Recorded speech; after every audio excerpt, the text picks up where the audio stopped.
दोस्त, आप सभी को पता होगा कि बिजली बनाने के बहुत से तरीके हैं, जैसे पानी से, सौर ऊर्जा से, पवन चक्की से, न्यूक्लियर एनर्जी से, कोयले से। लेकिन क्या आपको पता है वैज्ञानिकों ने आर्द्र हवा यानी ह्यूमिड एयर से बिजली बनाने की बात कही है? आइए समझते हैं उसके बारे में डिटेल में। 20वीं सदी की शुरुआत में सर्बियाई आविष्कारक निकोला टेस्ला ने हमारे चारों ओर की हवा से असीमित मुफ्त बिजली खींचने का सपना देखा था, जो कि प्रभावी रूप से पृथ्वी और ऊपरी वायुमंडल को एक विशाल बैटरी के दो सिरों के रूप में देख रहा था।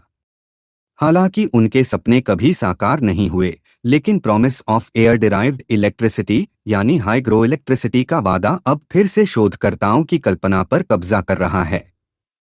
मई में यूनिवर्सिटी ऑफ मासाचुसेट्स यूमास अमहर्स्ट की एक टीम ने एक पेपर किया जिसमें घोषणा की गई कि उन्होंने हवा में नमी से एक छोटी कंटिन्यूअस इलेक्ट्रिक करंट सफलतापूर्वक जनरेट की है।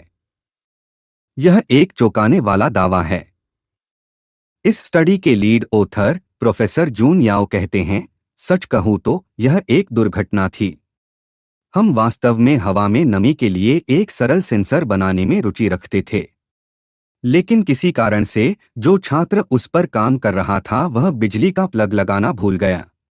यूनिवर्सिटी ऑफ मासाचुसेट्स यूमैस एमहर्स्ट की टीम देखकर आश्चर्यचकित रह गई कि डिवाइस, जिसमें माइक्रोस्कोपिक ट्यूब्स और नैनो वायर्स की चेन थी, बिना किसी परवाह इलेक्ट्रिकल सिग्नल प्रोड्यूस कर रहा था।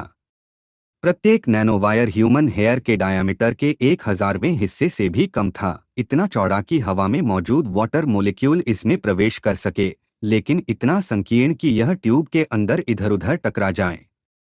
टीम ने महसूस किया कि प्रत्येक कोलिजन ने एक छोटा सा चार्ज दिया, और जैसे जैसे टक्कर की फ्रिक्वेंसी बढ़ी, ट्यूब का एक सिरा दूसरे से अलग तरह से चार्ज हो गया। तो यह वास्तव में एक बैटरी की तरह है। याओ कहते हैं, आपके पास एक पॉजिटिव पुल और अ नेगेटिव पुल है, और जब आप उन्हें जोड़ते हैं तो चार्ज फ्लो लगता है। यहाँ से हम 300 मिलीवाट उत्पन्न करने में सक्षम थे।